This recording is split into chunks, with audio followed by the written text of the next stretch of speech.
Everyone, anyone, any age, gender, they need to know sales skills. Yeah. Because sales skill is not about the money. Again, it's about serving the customer. It's about confidence. It's about discipline. It's about communication. Those are skills anyone can find valuable. Yeah. That's why I say I don't call myself a sales trainer. It's really personal development disguised as sales training.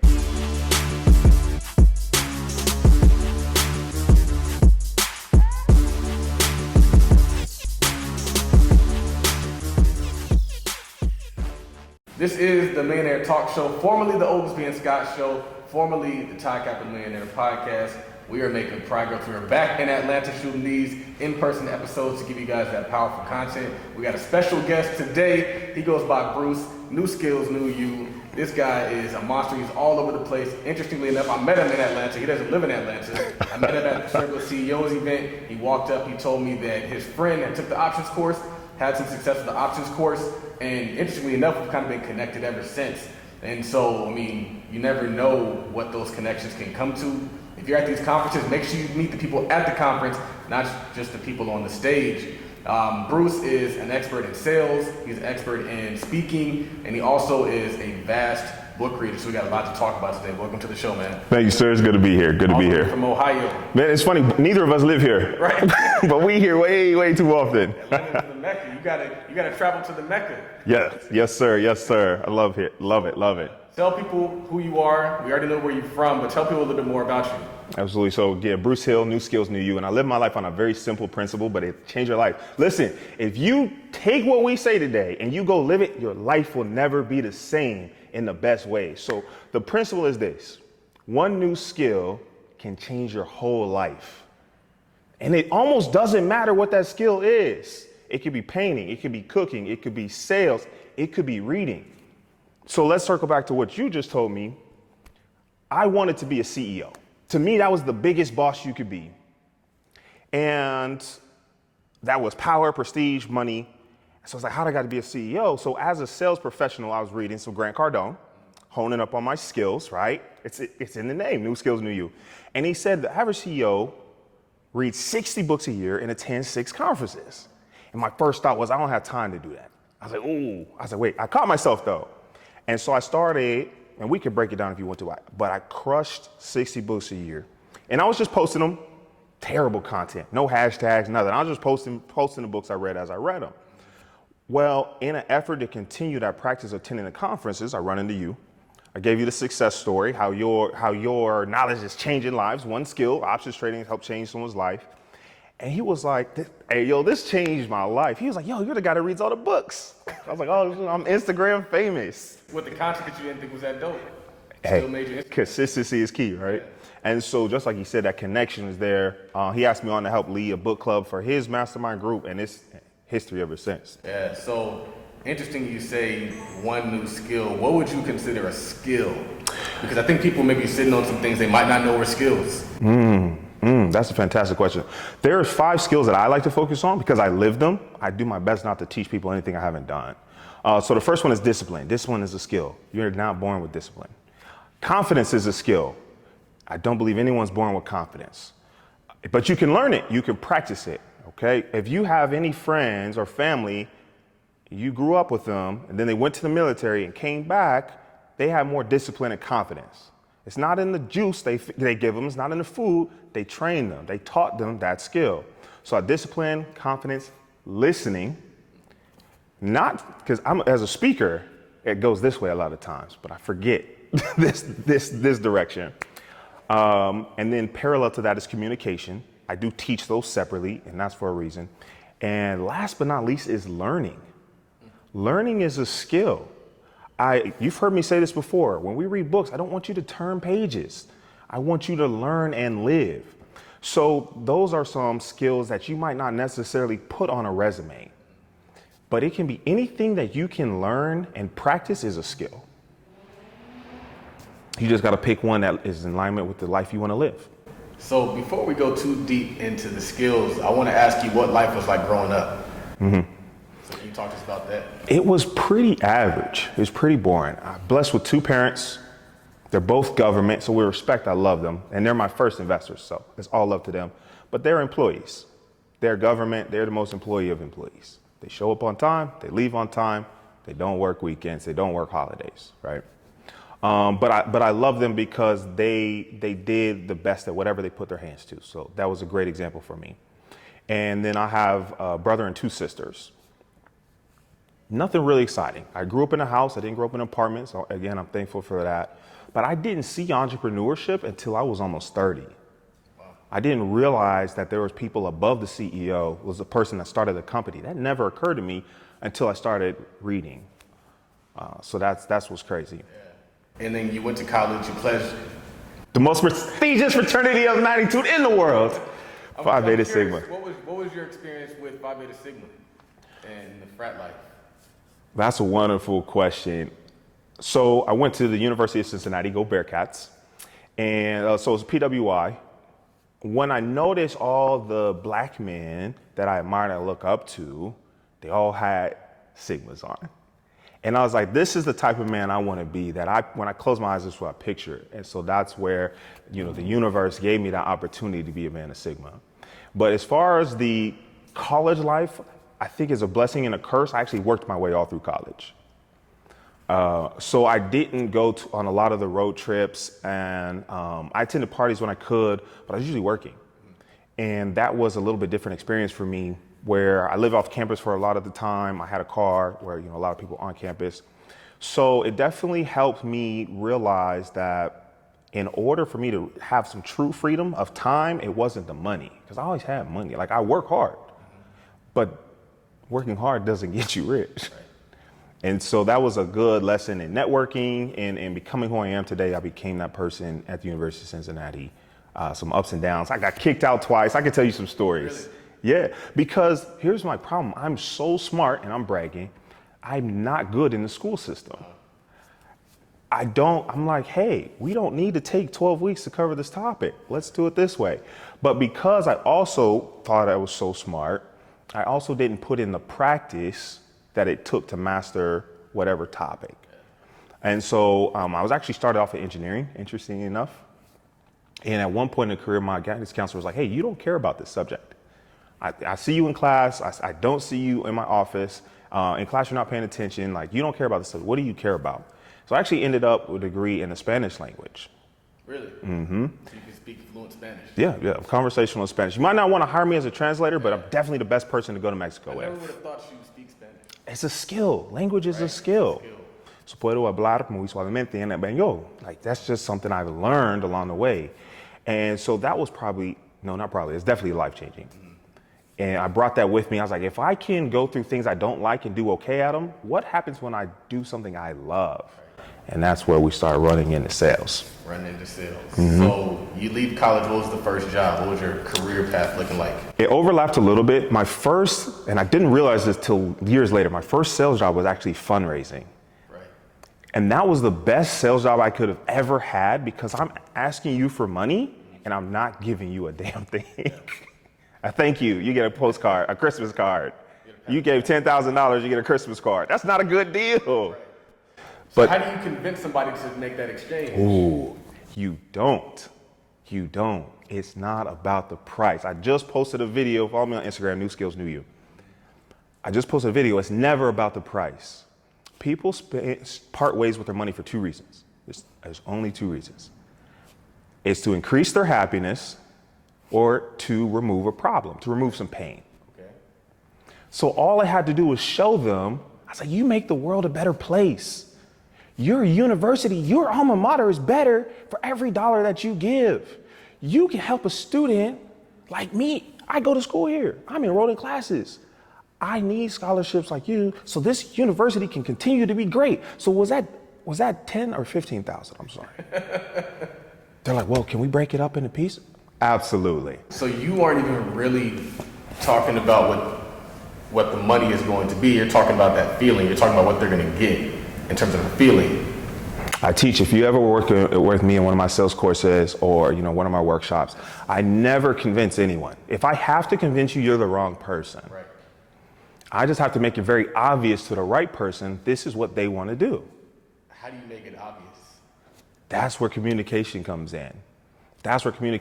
So here's a really great example. I've sold everything from here to there. One of the things I sold was home alarms, small business home alarms.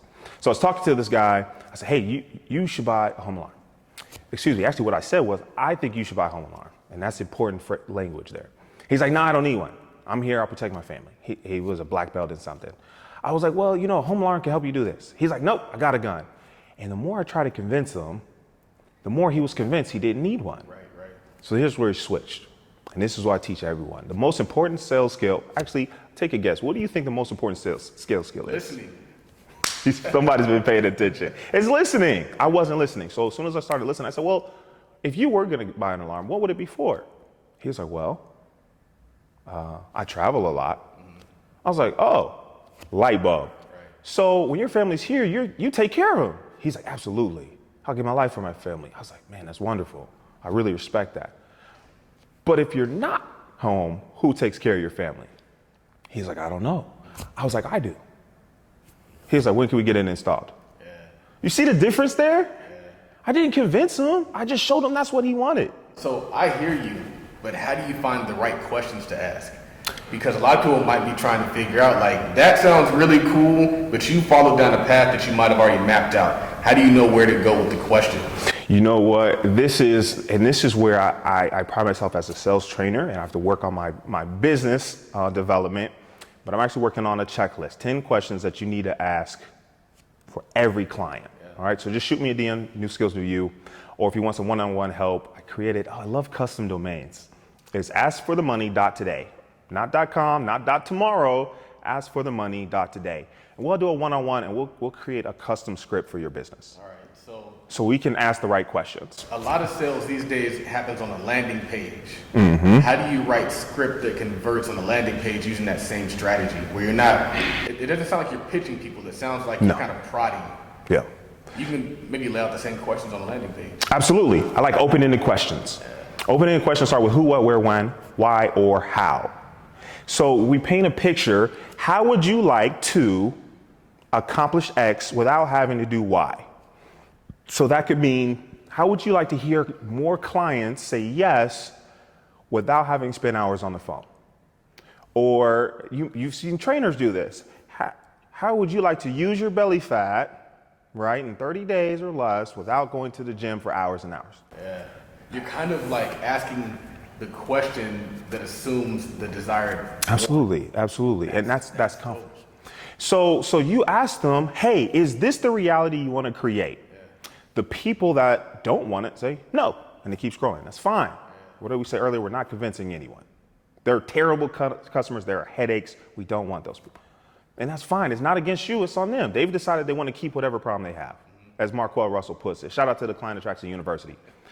They've decided they want to keep whatever problem they have. That's not on me. Now, for the person or persons that does have that problem, they say yes.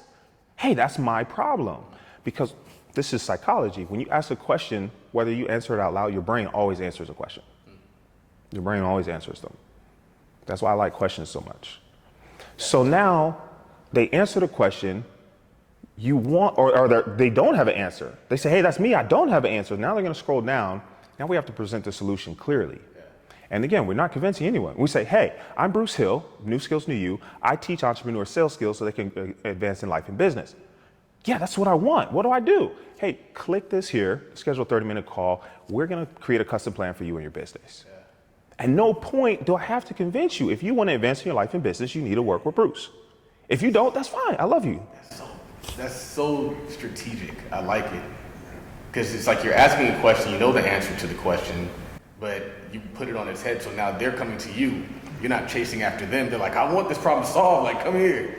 That's really cool. Before we go any further into asking more questions about sales, tell us why whenever you say your name, you also say your company name. Brilliant. So we have this concept that people should just recognize us. And social media has spoiled us, right? I'm Charles Ogilvie. I'm Bruce Hill. That means almost nothing, respectfully. So it's important. Right, and we're not Coca-Cola yet. Right. If Coca-Cola is the most recognized brand on the planet, there's been decades and billions of dollars spent to make that happen. You haven't spent those decades. I haven't spent those billions to make that happen. So whenever I introduce myself, hi, I'm Bruce Hill, new skills, new you. And I created a concept so simple that almost anyone can understand it. I'll say new skills, new you. You don't have to figure it out.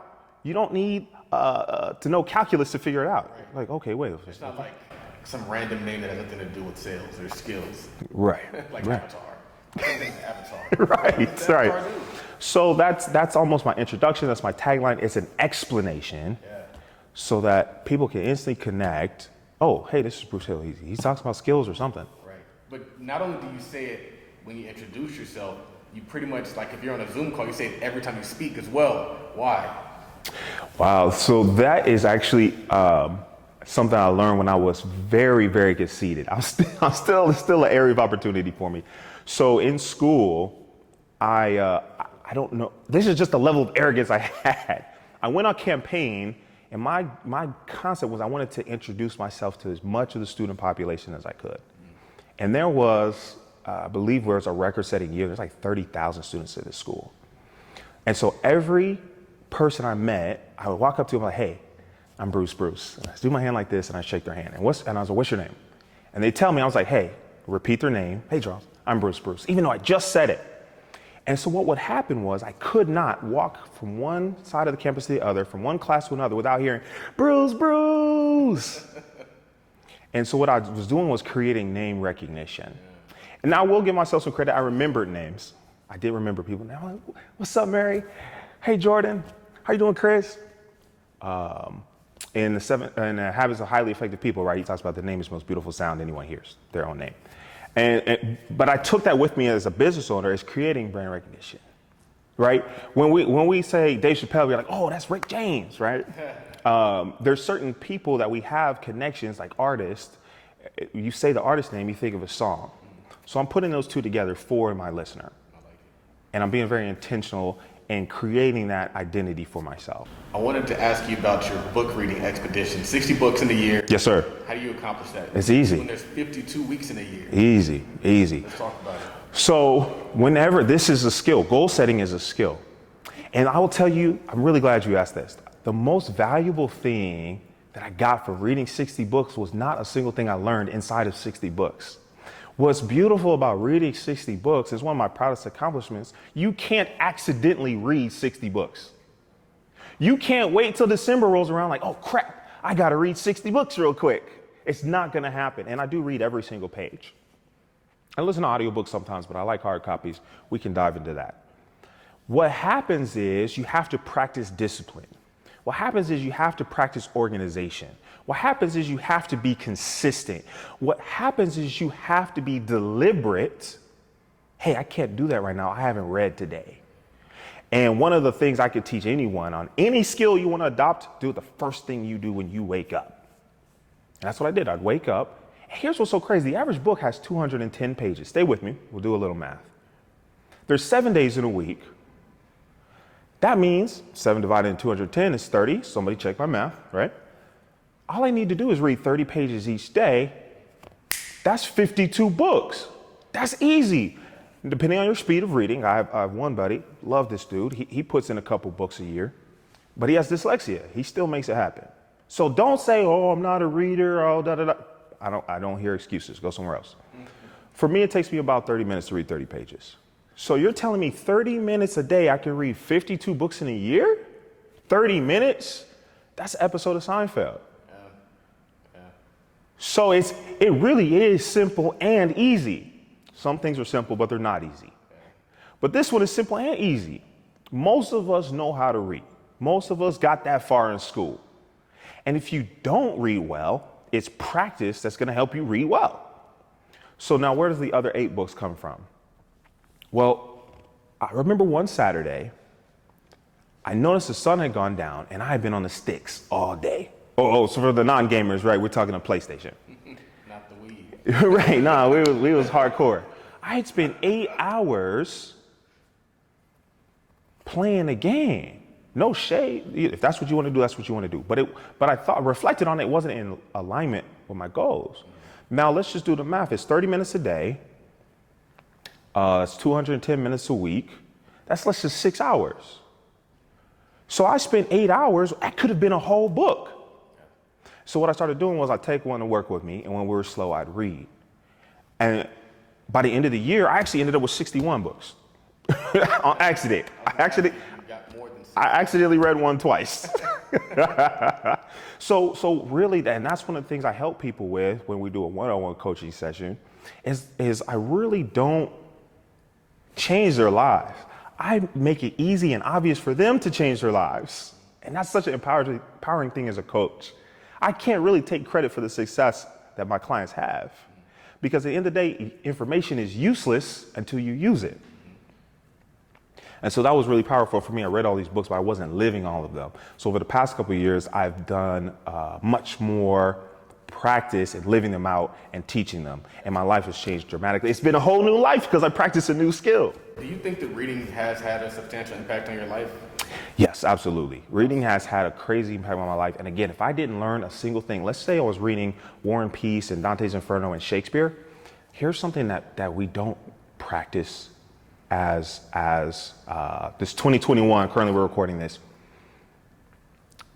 It forces you to focus.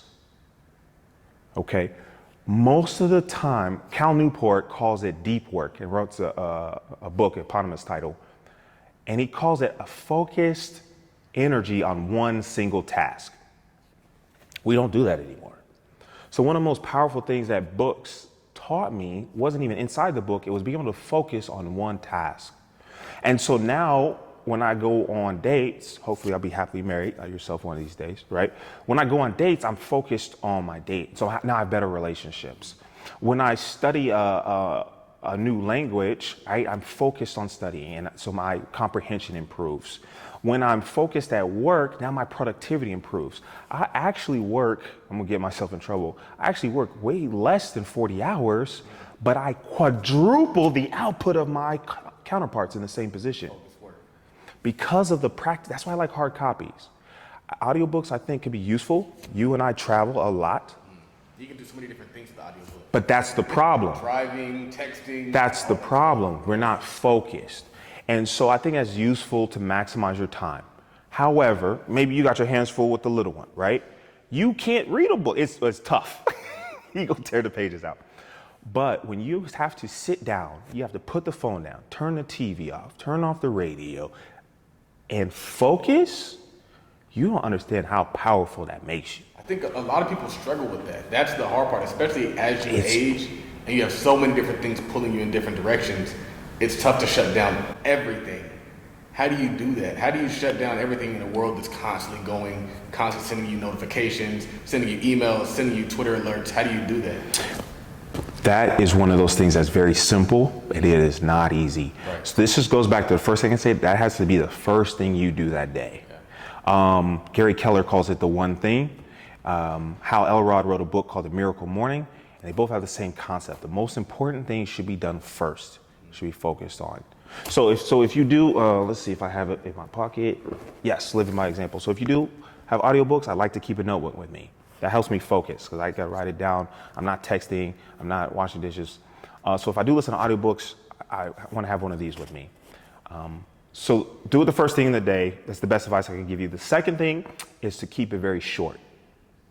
I can beat anyone working out 15 minutes a day than someone who works out 2 hours once a week. I could beat anyone just by being more consistent. Consistency beats intensity.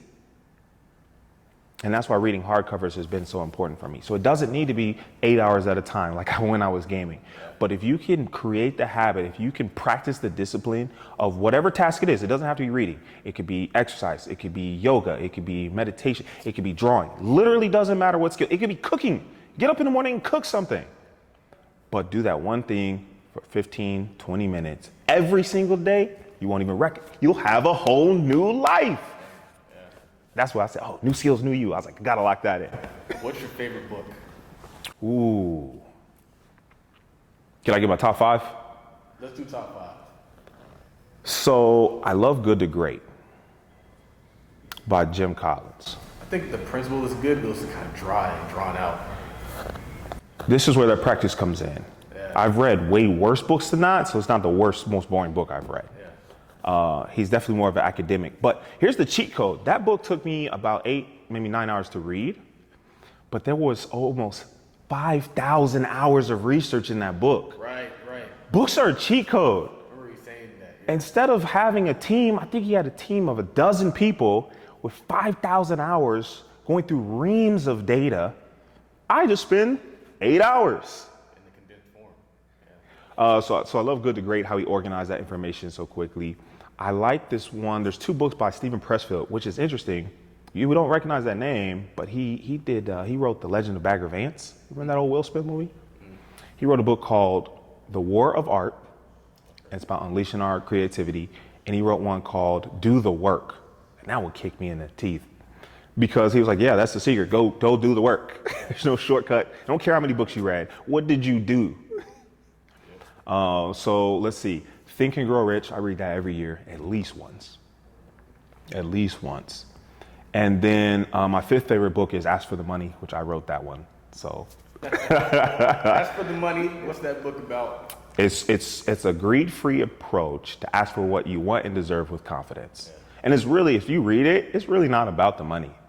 It could be the raise, it could be the promotion, sure. But sometimes it could be asking that person out on a date. It could be asking for respect from your parents, right? Maybe that, hey, you guys, I'm grown. Like we gotta adjust this dynamic. And it's really about having the confidence to ask for what you want and deserve. What are some key principles in that book that people can apply today? I like simple and I like actionable. You hear me say that all the time. What's the action item? So the first one is add value. Look at the space you're in. Is it a better space? Are the people better because you are there? And if not, either you need to change or you need to change space. The second one is solve problems. And we don't realize this, but we get paid to solve problems. And the bigger problems you solve, the more you get paid. And the more people's problems you solve, the more people pay you. It's really very simple.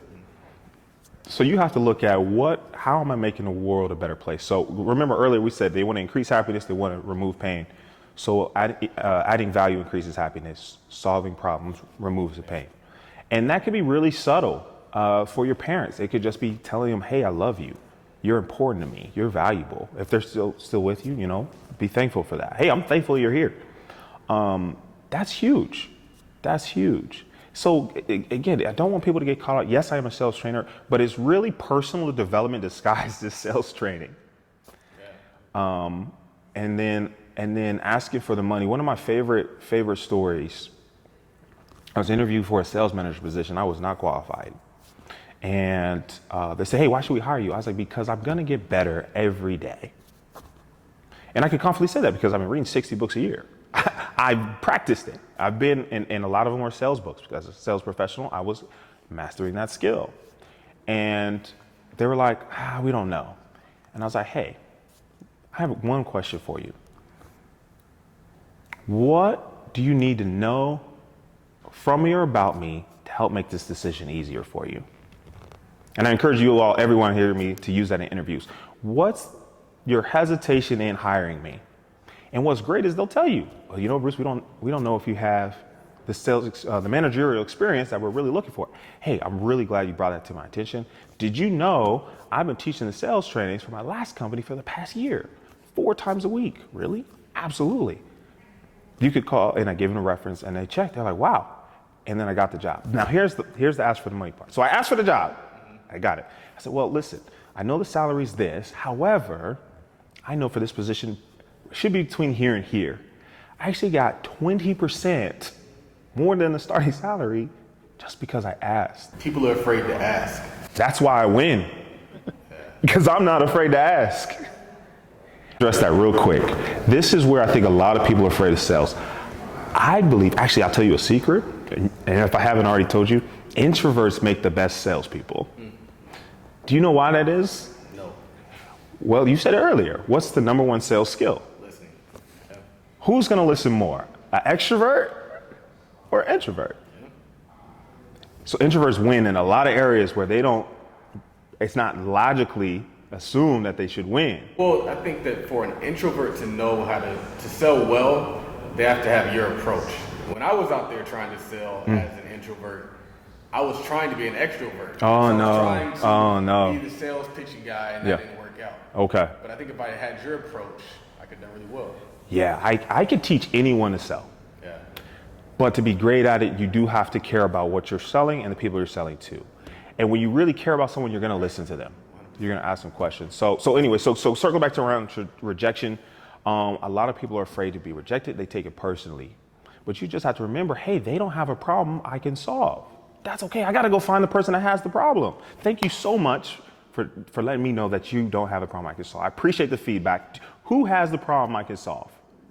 And it's so funny. I ask that question. And every time someone tells me no, I say, hey, thank you for telling me no. I appreciate your honesty. I do. I'm not going to spend time convincing you. Right.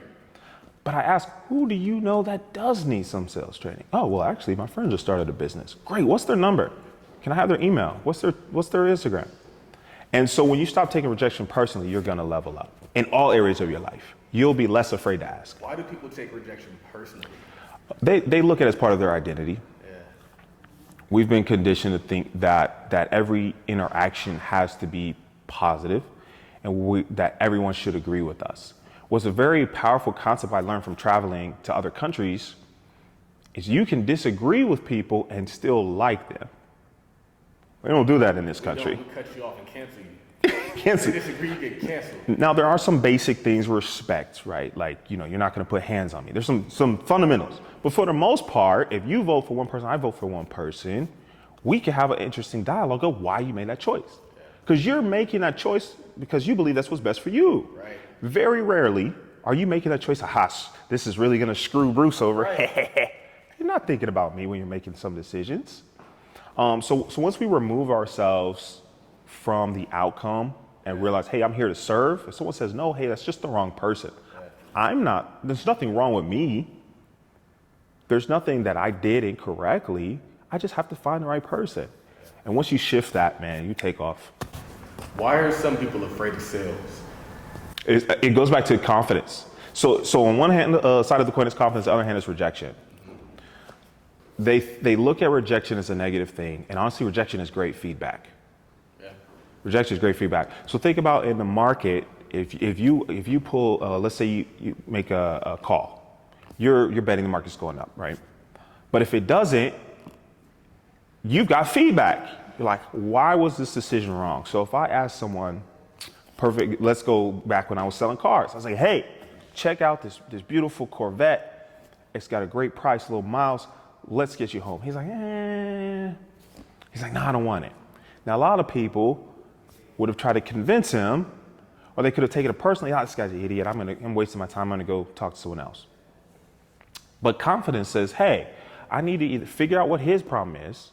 And I know if I ask enough of the right questions, I'm going to figure that out, that he either has a problem I can solve, or he doesn't, and I can move on. So when you look at rejection as feedback, now you're not afraid of it anymore. Right. And that's so important because he ended up, he just had twins. Right. He didn't want a Corvette. He wanted a minivan. And it's kind of like in anything where the more reps you get, the more skilled you get. Ooh. So if you sit back and you're like, well, I don't want to get rejected, so I'm not going to make any pitches, then your pitch never improves. Mm-hmm. But if you do get out there, get punched in the face a few times, then you grow. Did you see your sales skills grow throughout the course of your career? I'm sure you did, but like substantially, what did that look like? So one of my favorite stories, they had me say, hey, this guy needs to get his numbers up. This is a car story again. I'll try to tell it as succinctly as possible. Will you work with him? He wants to get his numbers up. Will you work with him? So I watched him, and he knew everything about cars, and he was really a better salesman than me. And I couldn't figure out, like, why do they want me to train this guy? He is more effective. If you look at his percentage, he was closing at almost 30%, which is pretty good for that store. I was closing comparatively at 10%. But here's the interesting thing. He would talk to 10 people, he would sell 3 cars, and he would physically disappear, literally and figuratively disappear. Like he would check out. Now, I close at 10%. I would talk to 100 people, and I would sell 10 cars. Mathematically, I'm closing at 10%. I am a worse salesman than him. But by dollar-wise, I tripled his income just because I tried more times. That's honestly the biggest secret to any skill is repetition. Really, guys, you said that. Have you read Outliers, Malcolm Gladwell? So if you haven't read Outliers, he made a concept popular. I think Eric Anderson originally introduced the idea that it takes 10,000 hours to achieve mastery. I disagree with that. I believe it takes 10,000 repetitions. So there's a very subtle difference. You like to golf. How long does it take you to do 18 holes? 4 hours. Okay. Approximately, depending if there's a slow group in front of us. Sure, sure. All right, I'm not very good at golf. So let's say you play a course. Let's say we play the same course. You're on Tuesday, maybe I'm on Wednesday. So it takes you 4 hours. It takes me 8 hours. Who shot more holes? Neither of us. We both shot 18, right? So I don't win any points for taking 8 hours to do something that should have taken 4. Once you separate that, you can level up. And you just want to get those reps in. And that's why Kobe was great, rest in peace. That's why Tiger Woods is great. I don't believe that they were really more talented than any of us. I think you and I are pretty close to Kobe's height. Why did we play at the Lakers? Because they started at 5 years old. So by the time he got to high school, he'd already gone through 10,000 reps. So now from high school on to college, or no, he went straight to the NBA, didn't he?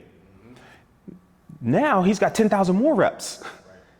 Okay, so now by the time I'm 5 years in the game, I'm getting my first 10,000 reps in. He's on 30,000 reps. So that's all you have to do if you pick a skill and you just rep it out. That's why I say 15 minutes every day versus 2 hours once a week. Get those reps in. And if you add it up, it actually ends up being more time on the clock. Do sales books work? Because when I was out there trying to be a sales, you know what's funny is I don't really sell, I brand. That's why you're successful. You don't convince anyone. Yeah. You show them the problem. The problem is you're not happy with how much money you have. What's the solution? Well, what worked for me is I traded options. So now for anyone that says, hey, I'm not happy with how much money I have. Well, Todd wasn't either, and he got some more money. I should do sorry, Charles. I should do what he does. I get that all the time. All day, all the time. So that's very easy. So that's how my journey started. I was broke. Yeah. I was making $30,000. I went into sales. I immediately doubled my income year over year. Now here's where I got good. How many phone calls do you think I've made in my career? 10,000. Yeah, plus, and it keeps growing. How many sales presentations do you think I've given? 10,000, it keeps growing. So what happened was I was making 60,000 working 50 weeks a year, 51 weeks a year, working 70 hours a week. But now, because I've got so many reps in, I make 60,000 working not even half that time. Now I have time to grow a business. But I have the excellence, so my work gets done. There are no complaints about my productivity. So here's something, if you still have a job, I don't want you to quit and become an entrepreneur. Not yet. Your job should pay you enough where you have extra to invest in yourself. It should give you time freedom, so you have enough time to invest in yourself. Or it should be teaching you. All of the careers I've taken, when I was a manager, when I was outside sales, that was paid training. So now when I have to do it for me, I already know what to do. And when you put in that practice, when you put in those reps as you put it, practice builds confidence. So a lot of people are afraid of sales, not because sales is inherently a terrible career. I don't think everyone should be a salesperson, but everyone should learn sales skills. They lack the confidence because they haven't practiced. Most people didn't hop on a bike and get it right the first time. They fell over a couple of times, right? Maybe they had training wheels, they had a friend or a parent help them. They practice, then they got it. Well, people never practice enough time to get good at sales. So then they say what? Oh, I'm not a salesperson. Oh, I'm an introvert. So practice is how we overcome. That's what I help my clients do. Now, to answer your question, the sales books work. Nothing works unless you do. What you have to be careful of with books, though, is that as life evolves, books evolve more slowly. That's why I do love podcasts, because podcasts are as up to date as you're going to get.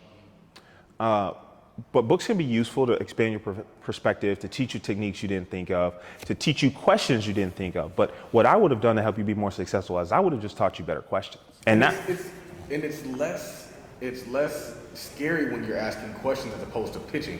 Because if you're pitching, you got to say the right thing, you got to say it in the right order, you got to say it in the right tone. Mm-hmm. If you're just asking questions, it takes the pressure off of you.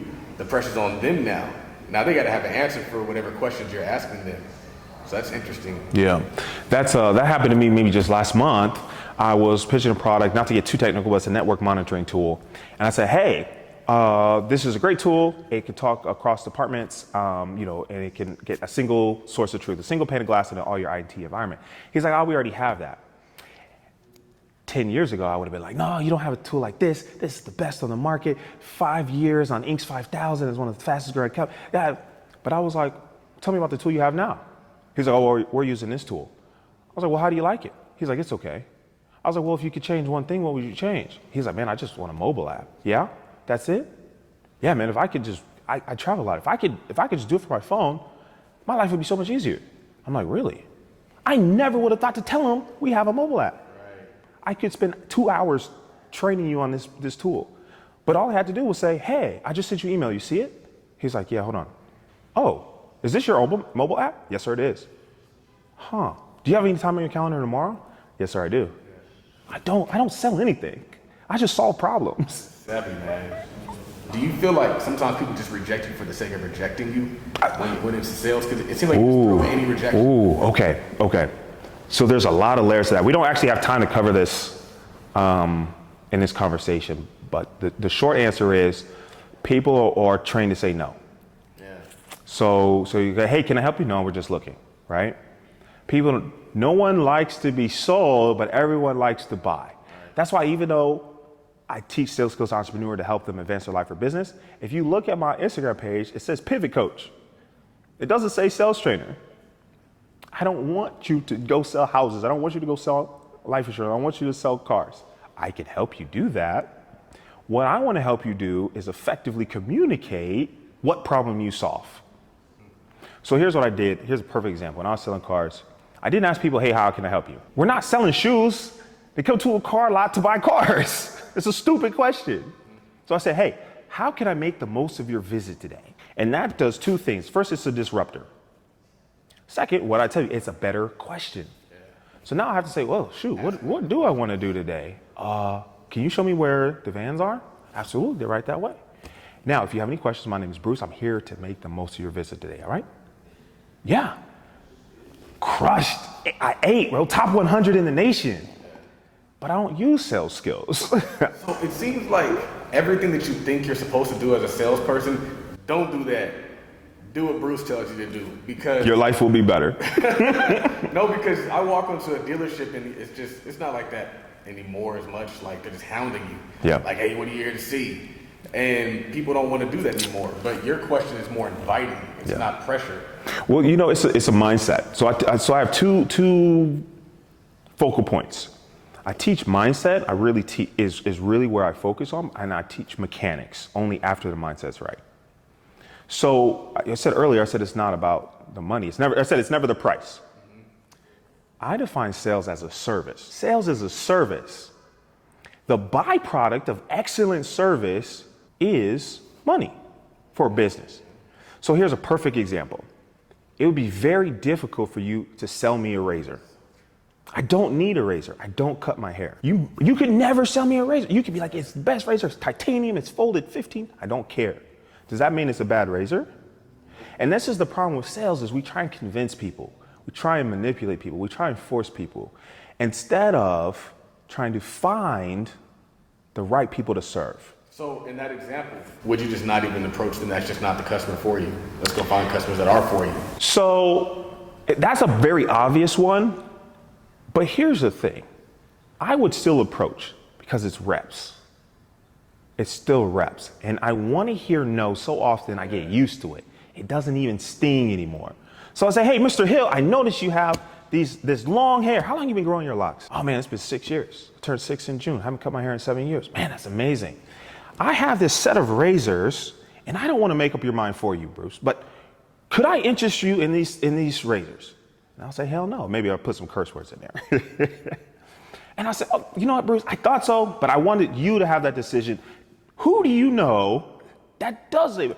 My best friend of 20 years is bald. So you got to maximize every opportunity because either they're a customer or a potential referral source. Bars. So now I never would have met his best friend, but I asked him, and that's my best friend. So if I call him and say, hey, Aaron, my best bro, I got these razors for you. You got to try them. Aaron's going to buy them for me, even though I'm not selling them. I don't get a commission. So that's the thing where people have to realize that rejection is just feedback that I'm getting closer to the right person. So you put in your reps, you want to ask for the money every time, whether that's for attention, promotion, raise, the business. You want to ask every single time. And I slip on this. I'm not perfect, but I'll tell you that's higher than this person and that person. And the other thing is sales about finding. It's really about finding the right people. That's why we start having a conversation about sales and marketing. I'm not a marketing guy, but it really is about finding the people that I'm here to serve. Yeah. Mm-hmm. So the reason why I went on a deep dive into sales is because I feel like most people can get the most value from sales. Everyone, anyone, any age, gender, they need to know sales skills. Yeah. Because sales skill is not about the money. Again, it's about serving the customer. It's about confidence. It's about discipline. It's about communication. Those are skills anyone can find valuable. Yeah. That's why I say I don't call myself a sales trainer. It's really personal development disguised as sales training. I'm going to ask the last few questions, a fire round questions. Okay. The first question is, who is somebody that you look up to and why? You know what? It's always me. It's always me. I really like who I see when I look in the mirror because it's a different person than it was yesterday. I like that I'm resilient for the ups and downs, for the difficulties I faced. I've chosen to become better, not bitter. And I love who I am so much. That I really am my favorite person because for everything I don't know, I'll figure out. And if I can't figure it out, I'm going to ask for help. And like, if I had to be someone, like I'd want to be, like, I want to be someone that I would want to be. Nobody's ever said that before. What is your favorite business or real estate book? Ooh, okay. So business. I really like the Entrepreneur Roller Coaster. That was a gift, Darren Hardy. And this is the thing, like I'm writing off these names and titles because I live these. And it was a gift. And I really like the concept that really was with me was like hiring well. You may have recently covered Who Not How. I think we both read that recently, yeah? Entrepreneurs try and do it all on themselves and they really shouldn't. And he talked about building a team. That was huge. So I'd probably say Entrepreneur Roller Coaster by Darren Hardy. And then what was you said the best business book? And it's business or real estate book. Oh, real estate? Real estate book? I got to go with Gary Keller. Almost like that. The Millionaire Real Estate Investor? That was a blueprint. That's highlighted up in my house. Yes, sir. What does wealth mean to you? It's the most powerful concept of wealth to me is the black family. So there's layers of wealth. The first is health. Because if I'm not healthy, I can't have a family. I can't grow a family, right? In some very literal and metaphorical senses. So first is my health, then is the black family, and then being able to take care of them, being able to teach them our history did not start with slavery, and being able to put stamps on our passports, and being able to say, hey, we're going to try food from different countries. We're not going to go to this fast food joint. And being able to experience the world and being able to let them pass through the world on their own terms. Not, I got to go to work. And being able to create jobs for them. So for me, wealth doesn't really start to be about money until like the layers down.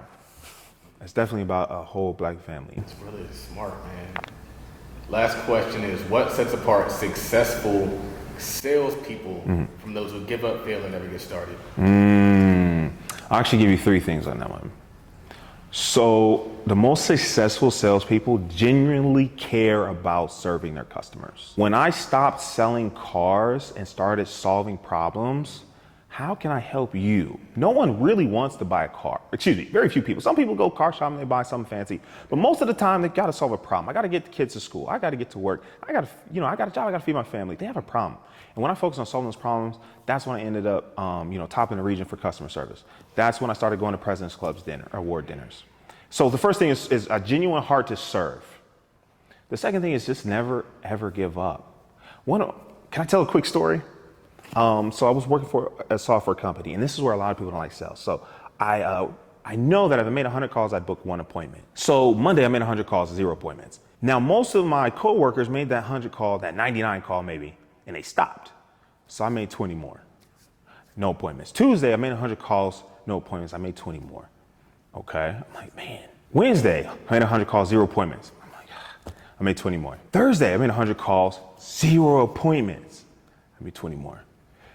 Now, Friday's here. What do we do on Fridays as employees, right? Like, we'll reset next week. It's a tough week. This week sucked.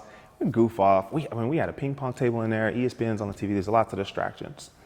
But I was like, I know I get an appointment for every 100 calls. So I just haven't called the right people. So I made another 100 calls. So if you're doing the math, I'm pushing 600 calls. Mm-hmm. But what's crazy is I got 8 appointments that day. Yeah, to make it for all the other days. They're like, so my calendar was stacked up the next week. They're like, Bruce, how'd you do that? It's not a secret. Success isn't a secret. Success is the result of consistent hard work. Most people are thinking it's 100, it's one appointment per 100. And so if they make 100 calls and they don't get that appointment, they like, quit. This doesn't work. Yeah. This is a scam. Yeah, that's my favorite. This is a scam. Well, no, you just didn't do enough of the right work. Right. So first we're serving. The second is we're persistent in finding the right people. Unfortunately, it's a little bit easier now with technology. People can find you. But unfortunately, a lot of times people don't know Bruce Hill is New Skills, New You, right? They're going to learn today, though. They're going to learn today. So I have to find them. I have to go show them who I am and say, hey, this is a problem I solve. Is this your problem? No. Hey, thank you. Nice to meet you. Who do you know that has this problem? Good, thank you. Hey, is this your problem? Yes? Great, let's talk. And the third thing is going to be enthusiasm. And this is so obvious, but I don't read it very often in sales books. People like to spend money with people they like. So if you're enthusiastic and this is my definition of sales, right? I define sales as a service, but sales is the transfer of enthusiasm from one person to another. If I say, yo, you gotta go see this movie, that's a sale. That's why I say sales isn't really about money. You're like, all right, Bruce says it's a good movie, I'm gonna go check it out. That's a transfer of enthusiasm. Hey man, I just came to this new restaurant over in Buckhead. You know, have you heard of Bar Vegan? That's over. Yeah, you gotta go try it. That's a sale. We're transferring enthusiasm. So we're serving our customers, we're finding the right customers, we don't give up until we find the right one, and we're enthusiastic about our product. We're enthusiastic about the problem we solve. No one's gonna tell you no. If I'm like, Charles, I wanna help your mastermind grow in their life and business, we gotta teach them sales. What do? Once a week, we teach them sales. Right. Did I have to convince you of that? No. Dope. So, the last question is let them know where all your products are. You got a book, you got a course. Go ahead and run the whole gamut for them. Yes, sir. So it's Bruce Hill's New Skills, New You on Instagram. It's New Skills, New You on Twitter. And the easiest way right now, I want you to start with askforthemoney.today. We're just going to jump right in. It's a 30-minute call. We're going to create a set of questions that you can ask each and every time, whether it's your client, whether it's your interview, or some other area of your life. And my goal is to give you something that you can repeat over and over again. I hope we talk again, but if I never talk to you again, your whole life will be different from that conversation. So it's askforthemoney.today. All right, so that's the first. And then you can always schedule, if you want a sales training for your team, you can go to brucehill.online. If you need help speaking, I think I had the pleasure of working with you on a presentation. You can go to brucehill.online, and I make it very easy to figure out. If you want sales, click the one that says sales, right? If you want speaking, hit the one that says speak well, right? If you just want some one-on-one coaching, personal development, it says coaching 101. I like simple. But for the people in the sound of my voice that are listening to this podcast right now, askforthemoney.today. I created that especially for you all because I believe that the concepts we've discussed today, put into practice, will change your life forever and improve the lives of everyone around you. Thank you. Where can they find you on social media? New Skills, New You. Bruce Hill, New Skills, New You. Hey, what's really cool, you guys, if you guys aren't a part of the mastermind, you need to be a part of the mastermind. We brought in Bruce to teach sales skills once a week, every week on Tuesdays. Mm-hmm. So be there. It's included in the package. You might as well. You're going to get a ton of value. You get to talk to this brother. He's also in the mastermind throughout the group or throughout the week as well. So tap in. The link will be in the show notes. All the links are going to be in the show notes as well. So options course, options community, all that really cool things that we're doing.